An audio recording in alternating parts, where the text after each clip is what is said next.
What's up, nerds? Plugged In is back and better than ever. I'm your host, Molly, along with Mike and Reed. Today we're going to be discussing the Book of Boba Fett, the Jurassic World Dominion trailer, the Doctor Strange in the Multiverse of Madness trailer, and so much more. Let's roll the intro.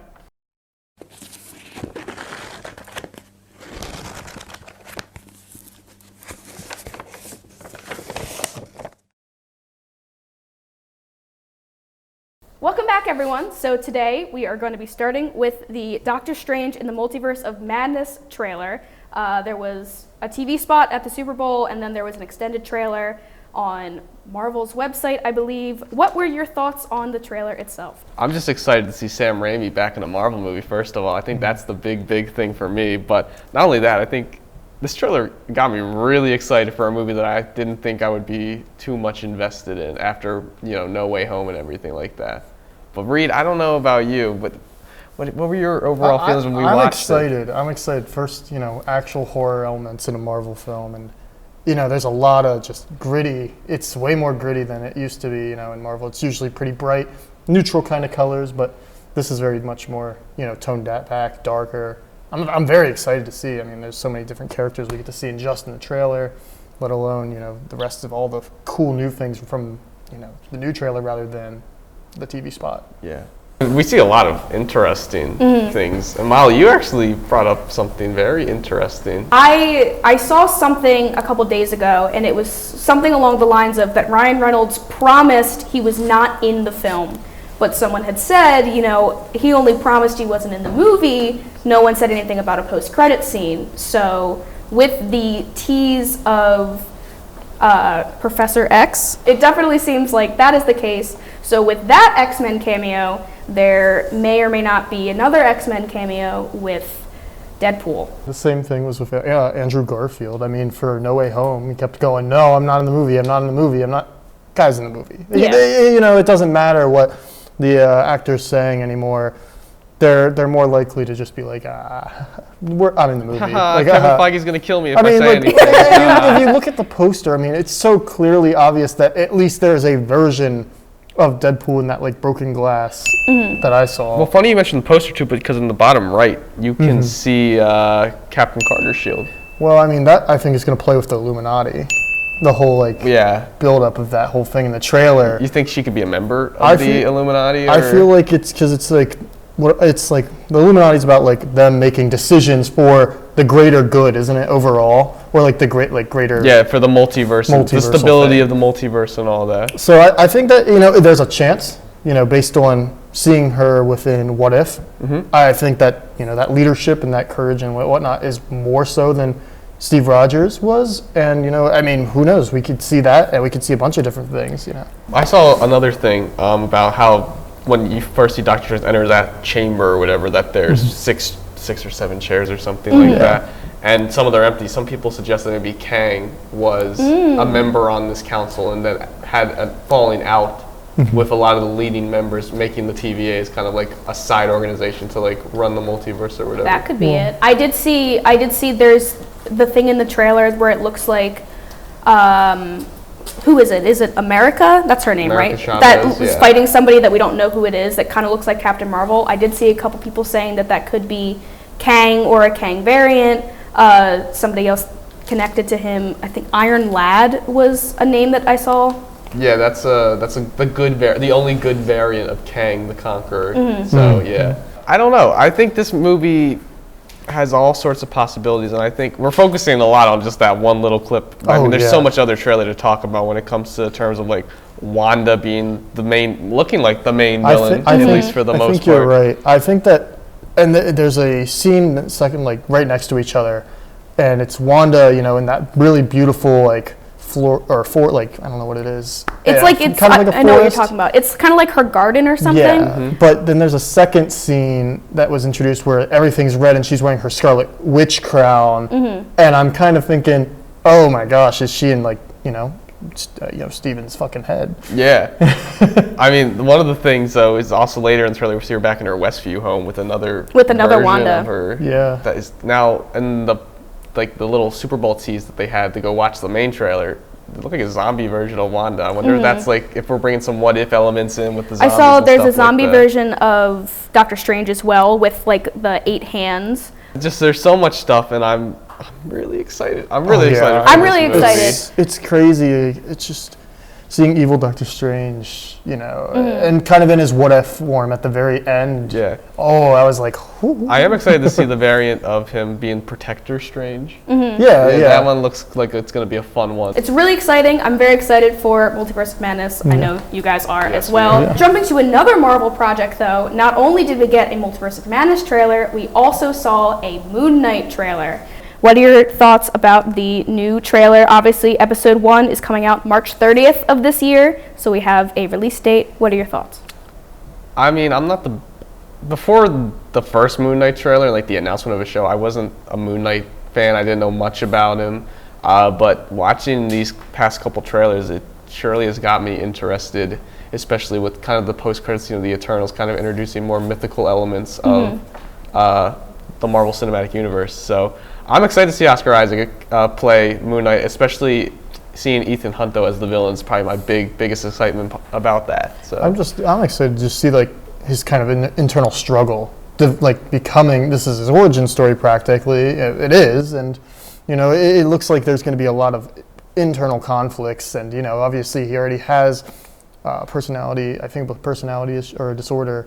And I mean, that's going to be, there's so many different fighting styles of Moon Knight, and the one that I like the most is where he just outright bashes people and doesn't care if he gets hurt or anything. He's just like, all right, I'm going to win. Like, I'm going to outpower you. And I think that would be cool to see. I don't know exactly what other personalities we're going to see in there, but it looks really good, and I'm excited to see a more. I feel like it's going to be a little bit more serious. I think it's going to be more serious, and like Multiverse, I think it's a lot scarier than other projects that we've seen. I don't know much about Moon Knight as a character. I think Oscar Isaac's going to do a really good job because I like Oscar Isaac. But it's cool, and I like Ethan Hawke's character. I think he's going to be pretty creepy as well.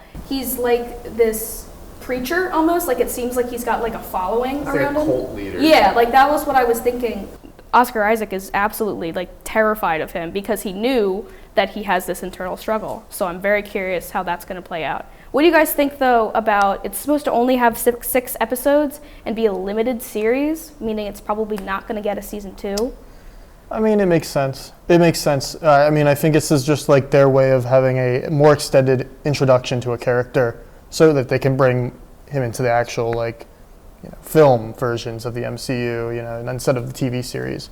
I don't think that there's any real question. I don't think that he's a big enough character to have a season 2 necessarily. I think that he'll do better on the big screen, and this is more of a test run to see, how many people are intrigued, and rather than having a season 2, And I think we're probably going to see more of a team-up movie with him because it seems like Black Knight and Blade are definitely going to be coming into play. I mean, they're in the same city. They're all located in London right now, so Okay. I wouldn't be surprised if somewhere in a post-credit scene of the last episode, maybe even just the last episode, we get them all teamed up together or something like that to see Mahershala Ali's Blade with Dane Whitman and all them. So, I don't know. I feel like it's going to be interesting if they do something like that. Yeah. But only time will tell, so... Yeah. I'm sure, if it's a 6-series run, they'll probably do 45 minutes to an hour. That's normally what they do. That's what I would think. Yep, I don't think it's going to go anything farther than that. Yeah.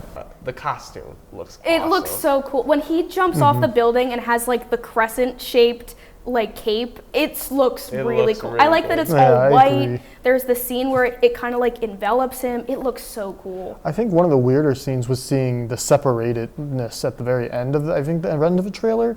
I don't know if it's the direct end or not, but him looking at Moon Knight himself. Right. I don't know if that's more of a internal visualization or if an actual real life he's just kind of disembodied from me right now. Yeah. Because that would be cool. Marvel has been killing it, though, with the costume. Oh, yeah, for sure. They really have. I'll honestly say since WandaVision with Wanda's her Scarlet Witch outfit. Next up on our list is something that, I'm not super familiar with it. Mike might be a little bit more familiar with it, which is the Old Republic game cinematic trailer. It looks really cool. I almost wish that itself was a separate game because it looks so cool. Yeah, I have a roommate who's big into the Old Republic series. I've learned a lot from him, and this looks like a pretty interesting story with Darth Malgus. It seems like he's breaking away from the Sith, which is interesting. I'm not too familiar with his lore, but I know he was a very staunch member of the Sith Empire. So kind of seeing him like going against the wishes of the Sith and also trying to find what, at least in the trailer, said Force-sensitive children. Seems interesting, like what his big plan is with that. Yeah, I mean, what's just first off? I mean, graphically, insane. Way better than I think any Marvel kind of stuff comes out. It's just like, how did they get a team to do so well, and they can't manage to do that with some of their shows? You know, you know, you look at early Clone Wars versus this, like, or like original series Clone Wars. Old Republic's been doing cinematic trailers for the longest time, even around when the Clone Wars came out. It's like crazy. It's really good, and it's such a cool story and that parallel where she watches her brother get abandoned and then she herself is abandoned in that wreckage. It was very interesting. I mean, for what, 6-7 minutes? I mean, it had such a better story than some of the, you know, the sequel, the second sequels. You know, I was like more invested in that whole story for 6 minutes than the whole length of like, you know, Return of the Jedi. That's the one thing that or not Return of the Jedi. Yeah. It's the one thing animated Star Wars does better is that they can make lightsaber combat that much interesting. Yeah. I know. With the physicality and the verticality of it, it just makes it so much better. It was so cool. It was just nice to watch. It was fun. It was really cool. I mean, I would love some kind of spin-off where they do another game or TV show or movie based off literally those 6 minutes. I hope we get, there's rumor for an Old Republic show, I think, in the works, and I think a lot of people, I would definitely appreciate being more in tune with the lore now. It would be pretty cool to see some of that older content come back up into the newer Star Wars canon. Yeah, that would be really cool. So let's talk about The Last of Us. So the TV show is coming out, but it recently just got delayed to 2023. Mike, what are your thoughts about the delay? Big sad. Big sad? I was really looking forward to this. I never really played The Last of Us games, but I watched Let's Plays and stuff like that. I was really excited because I think it was going to revitalize the zombie genre. Yeah. Because it's not a show that focuses on survival and zombies. It's about the partnership a young girl and a strange man can make, and that father-daughter bond that they both so desperately need. And I think it's going to be emotional, and it's just funny to see Pedro Pascal just playing the dad figure now in everything he's doing. Don't be afraid. I was going to ask you what you think of his casting. I think the casting for him is great. He's an up-and-coming actor right now. He's literally in Star Wars, for crying out loud. So, I mean, he definitely has his way in Hollywood, and he's just going up. And everything he does is just so much better, besides Wonder Woman 1984. Life is good, but it can be better. That was the only good part of that movie, but I won't get involved in that discussion here. But I think if they delayed it for a good reason. I'm sure people are very excited. I know you're excited, so I might give it a try, depending on what we see eventually. Mike, do you think it will cover the video game plot, or do you think it'll be a different plot? I feel like if you look at something like what the Halo TV series is doing, they're kind of loosely adapting what it looks like more of like a Halo Reach style, with the Covenant just first kind of becoming a threat to the galaxy. Outside of that, I mean, I guess we're probably going to see, I think, Joel's daughter dying, as we did in the first episode, our first mission of the video game. So we're going to probably see that. I know there's been some set photos of Boston, like in this quarantine zone where a lot of the remaining humans are. So we could see something similar with the kind of transporting Ellie to this facility in Colorado or whatever, since she has some immunity to the zombie infection. Right. So we could probably see that, I would imagine. That would be pretty cool. Following that, let's talk about the Peacemaker show. The season finale dropped today, I believe, and they announced that it's getting a season 2. What were your thoughts on season 1? Let's go. I love it. I'm a big fan of Peacemaker now. DC, since the Suicide Squad has been doing, honestly, really since Zack Snyder's Justice League, have been doing a really good job of listening to the fans and letting their directors and creators take creative freedoms with their projects. And this is a prime example of James Gunn just getting to do a show that he actually knows about and actually didn't have any little fingers touching it or anything like that. It's funny, it's pretty timely for the most part, and I think casting someone like John Cena, who you just don't think is like a good actor when it comes to hard emotional stuff, and him actually really giving it his all in some scenes, because he goes through a lot of trauma and a lot of dark places, and it's just good. Yeah. I know what you guys are currently going through it right now. Right. Yep. From what I've seen, I like it. I mean, there's so many funny scenes. There's some really serious scenes. I think he does a really good job. I like John Cena. I really liked him in the movie, The Suicide Squad.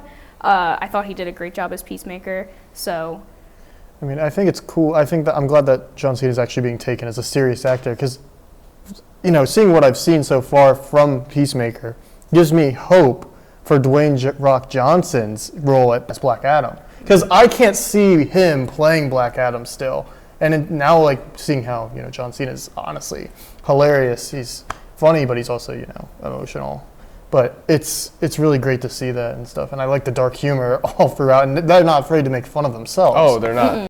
To put your father in prison. And why'd you put him there, you fat fuck? Because I couldn't think of anybody else. What about Ariana Grande or Drake? What? Brad Pitt or Payne Stewart or Doug the Pug, Khloe Kardashian. But they also make fun of, like, how he's making fun of all the other Justice League members. Yes. Like this Yes. world is very much alive. Like, I feel like with Marvel, when they do movies or TV shows, everyone's pretty separated unless you're in a crossover film. But DC's like, forget that. I'm just gonna literally make fun of Aquaman, or I'm gonna make fun of Superman. You wanna know why I don't have a coterie of supervillains? Why? My coterie of supervillains is 6 feet fucking under. There you see, Batman doesn't kill people. Because he's a pussy. He's a dark creature of the night. He's a jackass. And it makes sense, because these people are huge. You know, everybody talks about them in these in universe canon. You know, everybody's gonna be talking about them, so it makes sense for, you know, somebody to be like, haha, fuck that guy, I don't care. Yeah, it's just I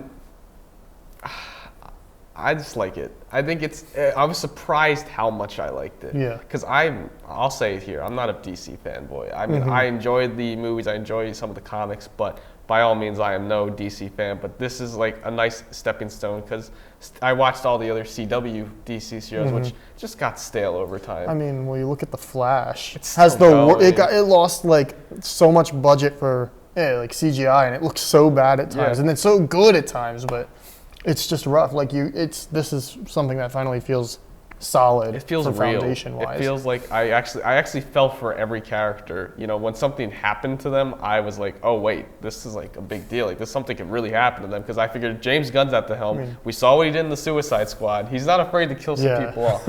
So I mean, he's got a good vision. He's a good Yeah. he's a great director, and he you know put his all in. He did not want this to flop like any of the other stuff. He wanted this to be something solid, something that's going to keep canon, not get, you know, decanonized. It's going to be staying, and it's good that it is. So let's talk about something that I'm very excited about. I know you're very excited I'm about. gonna sit back for this one. I'll let you Yeah. go This ahead. And I one's know fun. you're very excited about, which is yeah. the Jurassic World Dominion trailer. First of all, I have to say that it looks very cool, and it reminds me a lot of the original Jurassic Park movie, with a lot of those darker tones, and it's like not as futuristic as I've only seen the original Jurassic World, so it's not as, I feel like, high tech as the Jurassic World movie, the first one. Reed, what were your thoughts? I think that that's the most important aspect to make this movie successful, is moving away from what Jurassic World as a reboot was. Hey, look at all this technology. We're going to make this crazy, you know, huge park that's, you know, whatever. And I didn't like it as much to see all this technology usage. It's like, I disagree takes with away. you I don't there. know. I enjoyed the fact that the park opened up in the first movie. I like that the park is open, but I don't like how high tech the park is. Like with like those moving ball things that they. There's just so much. Yeah, exactly. Like there's so much. It's too sci-fi or whatever you want to call it. It's just not like what the originals were. Just supposed to be scary and also realistic. It looked like a little, like, you know, the biggest thing was those doors opening up. Everything else felt pretty low tech, like electric fences. You know, what's that going to stop a T-Rex, really? No, it's just going to run through anyways. Yeah. No, this new one I feel like is scary, like the original one is. It's like with the big dinosaurs. There's the pterodactyl that just eats at the plane in that one scene. Yeah. It looks scary, and we have to talk about the fact that 3 people are coming back from the original Jurassic Park movies, which is Laura Dern, Jeff Goldblum, and Sam Neill. Yep. Yes, Sam there you Neill, go. Laura Dern, and Jeff Goldblum are coming back. Ellie Sattler. Alan Grant. I am a huge Jeff Goldblum fan, Bigger. Why do they always have to go bigger? just as much as I am a fan of Laura Dern, and Sam Neill's character is fantastic in the first one. So seeing them all come back together is really exciting. It's exciting because the last movie, Fallen Kingdom, teased Jeff Goldblum's gonna have a major part, but showed up for not even a minute. The only thing I don't see is how is their character important? Like, how is their specific characters important to this movie? How are they gonna relate? Like, I know they're knowledgeable because they've gone through these events, but they were just trying to escape the island. In every single movie that they were in, basically, it was the first movie. It's like, oh, we're going in a park. Things hit the fan. They pretty much are trying to escape the park. Second movie with Ian Malcolm, they go to the park to do studying on the dinosaurs. The dinosaurs are then like shipped off the island, but the idea is still get the fuck off the island because they were still getting attacked by velociraptors, etc. in the second movie. Third movie, literally just a rescue mission. So what are they gonna do? What do you like? How, I don't see how their characters are gonna really help. I love that they're back because I love their characters, I love their stories, and then etc. But what are you thinking? I literally just think they're bringing them back because the last movie was so awful. It was awful. I'm gonna put this down right now. I hate this movie with a burning passion. I think it's one of my Jurassic World: Fallen Kingdom is one of my least favorite movies ever. I went to that movie, spent my $12 on a ticket. I was with friends at the time, and I walked out and I was verbally just disappointed. I was like, I just wasted money to see this garbage because, in my opinion, Fallen Kingdom trailer spoiled the whole movie. Literally, if you watch the trailer, all the trailers, you can basically piece it together. Yeah. Pretty straightforward. I hated the stupid thing where this girl was a clone, and she's like, and she literally like has this big epiphany that she's a clone, and then it's like, all right, I accepted it. I'm fine with it. It this. didn't even have an effect on the movie necessarily. No, it didn't. At all. It was just like the idea of it can happen. Humans can also be cloned, just like anything that was ancient. Then she lets all the dinosaurs out from dying and said they're just like me. Like, no, you just let out T-Rexes into the world. No, they're I hate actually it. ferocious beasts that will kill you. No, this girl was dumb, and Chris Pratt and Bryce Dallas Howard just stood there and let this happen. We created an ecological disaster. Yeah, no shit, honey! And now they're gonna face those repercussions. I'm sorry, I had to rant. I'm No, good it's okay. now. I'm good. I hate this. I hate But that I mean, movie so also much. the shooting style of this movie, I'm excited about. It just looks like the original. It looks like classic. It looks like the classics. Yeah, exactly. And the Dilophosaurus. That was so exciting. That was like a fan moment for me. I was in the first movie. I was like, they brought back the Dilophosaurus. Let's go. Oh, it's so much fun. I like that everyone's coming back, except Yeah. for Samuel L. Jackson, because he died. He did. Yeah. He did. Finally, moving on to our last topic, is the Book of Boba Fett, which wrapped up its season finale last week with episode 7, with a great team up with Mandalorian and Boba Fett and some other people and Cad Bane. What were your thoughts on the finale and the season as a whole? I think we should just say this season is the Book of Boba Fett featuring a small cameo from Boba Fett. Yeah. It's the book of It's the book of the Mandalorian. Well, because that's the thing is he's important And in the Boba first. Fett. It's the first couple episodes he's important, but then you get to episode 5 where Boba Fett wasn't in it at all, and then episode episode. it was easily the best episode, and then episode 6 where he's in it but says nothing. It was rough. It was rough to watch, because it's like Him be a side character in his own show. he was a side character of his own show, and not to mention, it kind of he opened up, I think, in the last episode as his actual self, that killer self. But other than that, it was just like, oh, hey, I'm trying to be a good guy, or not a good guy, but a leadership role. I'm trying to be respected. I want respect, and I will give you respect. I mean, like, I think it's hard because when we think of Boba Fett, we think of what the Mandalorian is. And I think the Mandalorian has replaced that ideal image of what old Boba Fett was. So now they realize, oh wait, we just can't have two of the same character. So let's make Boba Fett like this anti-hero. Even if he is, he's more of a hero at this point. I wouldn't even call him an anti-hero. He was. The whole thing was he was trying to keep the spice out of Tatooine, and he was looking out for people. Like, he was not the same Boba Fett that we knew, back in the prequels. Yeah, it was weird because he's a bounty hunter. Just like Mando, but they definitely had their different ideal sets. But I don't know. It's weird to see him go kind of softer. his own show, and it's just being weird. It's just so slow at points, I feel like. Yeah, I mean, I think this show came out at a weird time because I think most Star Wars fans always wanted something with Boba Fett. But I think Boba Fett could have been done in a movie.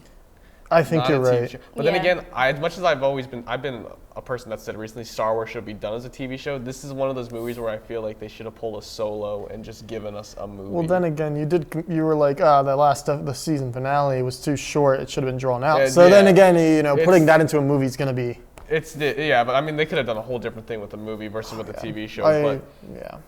I just felt like you just mentioned, like I did feel that this season was a little short. I think 7 episodes didn't do it justice. I think we maybe needed 8 or 9 episodes. I think it's more. I think that this ending, the last 2-3 episodes of this, is more about, hey, we're Star Wars. Mandalorian season 3 is coming out eventually.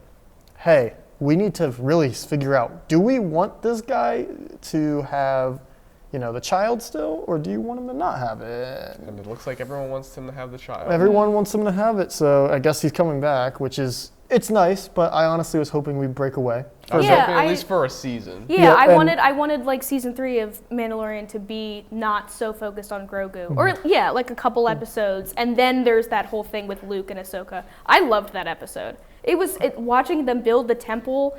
I mean, as much as we hate the sequels, like it was kind of cool. That was Star Wars. I think that episode best showed Star Wars as Star Wars. As Star Wars. I think it felt it, it sounded it, it looked it. It looked like original Star. It looked the colors, just how it felt. It felt Star Wars, like the originals. It was like, oh, this is nice. It doesn't have to be a fight every time. It doesn't have to be this, and it also doesn't have to be boring if there's no fights. It can be emotional and really compel the story forward. May the Force be with you. But I'm really worried about people who haven't watched Book of Boba Fett that are going to go into Mandalorian season 3 going, all right, what the hell happened? What? How do you get Luke Skywalker? How are you back? I wonder how that's going to open up. I really do. Yeah. I wonder how they're going to really come into that. Previously on the Mandalorian season 2. Yeah, they have to. They'll throw that. They'll probably throw all the Mando stuff in there. I mean, not only that too. They talked a lot about Mandalore, and I think they definitely set up him going back to Mandalore, and that's going to be the big dragon. I think Mando trying to ride the Rancor in the season finale was a little tease for him riding the Mythosaur. The Mythosaur would be real fun for us to see, especially with how their budget is right now and how everything has looked. I mean, especially with the deepfake of Luke, that shows that we're at least getting better with technology. We've only seen the Mythosaur in Legends too. So it's like this would be cool to see it in live action, just like we got to see Cad Bane. And I mean, it physically was brought up, so it's canon. The Mythosaur is real. It's just like I know. But one more, another thing is Cad Bane does come back, and I think every Clone Wars fan screamed. I did. I was so excited. Yeah, I was excited, and then I'm sad he died. Do you think he's dead though? Because you can see his little heart monitor in his arm still. Right. I mean, I don't know, because you and I kind of talked about this. Is that Boba mentions that he's an old man. He's been doing the same game for however many years. I love him in Clone Wars. I loved him in Bad Batch. Obviously, he's set up to come back in Bad Batch, but that might not be the same for in the future. I don't know. If he's dead, I want him to stay dead.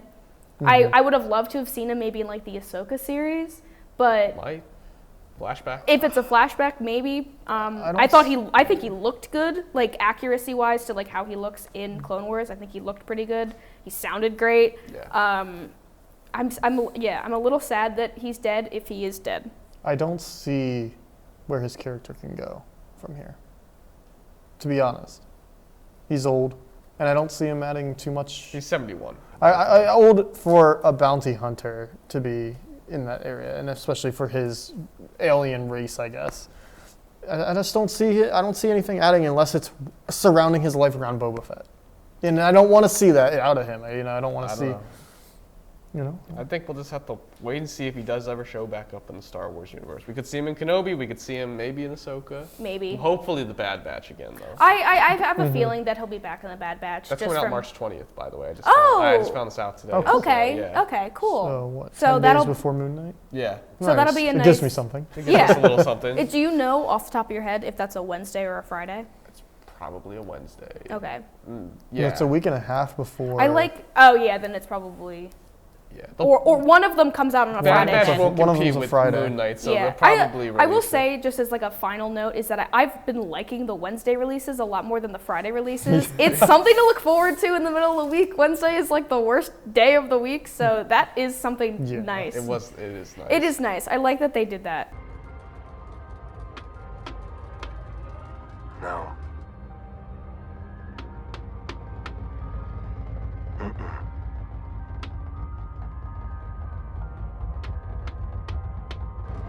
No.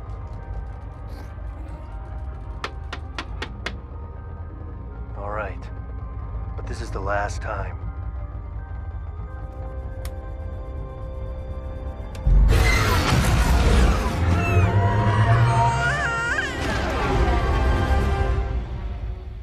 Well, with that being said, thank you for tuning in to Plugged In. As always, I am Molly, along with Reed and Mike. Next week, tune in for another riveting discussion in the world of pop culture. Have a great night, Millersville.